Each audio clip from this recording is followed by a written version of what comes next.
Corona के मामलों में मुसलसल दूसरे रोज भी कमी दर्ज की गई है। जारी करदा आदाद-ओ-शुमार के मुताबिक कोरोना के 14,830 नए मामलों की तस्दीक हुई है, जबकि इसी अरसे में 18,159 अफराद शिफायाब भी हुए हैं।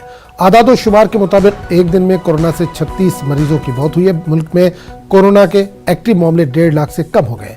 यौमिया पॉजिटिविटी की शरह 3.48 है। उधर कोरोना टीकाकारी मुहिम के तहत अब तक 202,50,57,717 टीके लगाए जा चुके हैं।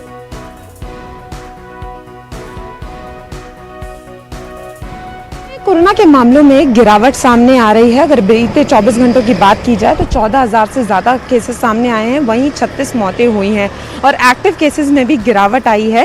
एक्टिव केसेस 1,47,000 तक पहुंच गए हैं। वहीं अगर हम दिल्ली की बात करें तो दिल्ली में जो है कोविड धीरे धीरे पैर पसारा है, क्योंकि संक्रमण दर 7% हो गया है। कई राज्यों में केसेस जो हैं वो बढ़ते जा रहे हैं, लेकिन देश में केसेस में गिरावट आ रही है।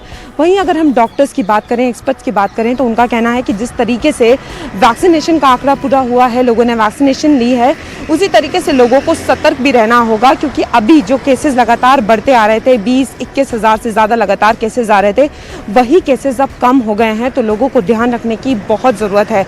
लोगों को प्रोटोकॉल फॉलो करना होगा, क्योंकि अब सिर्फ कोविड ही नहीं, मंकी पॉक्स जैसी बीमारियां भी जो हैं वो सामने आ रही हैं और देश में उसके भी 4 केसेस हो गए हैं। तो लोगों को सतर्क रहने की बहुत ज़रूरत है, क्योंकि ये बीमारी भी जो है वो एयर के थ्रू फैलती है, कॉन्टैक्ट के थ्रू फैलती है और ये भी आँख, नाक, मुंह से फैलती है। तो लोगों को सतर्क रहने की बहुत ज़रूरत है। कैमरामैन संजीव के साथ फराह खान, न्यूज़ 18 दिल्ली।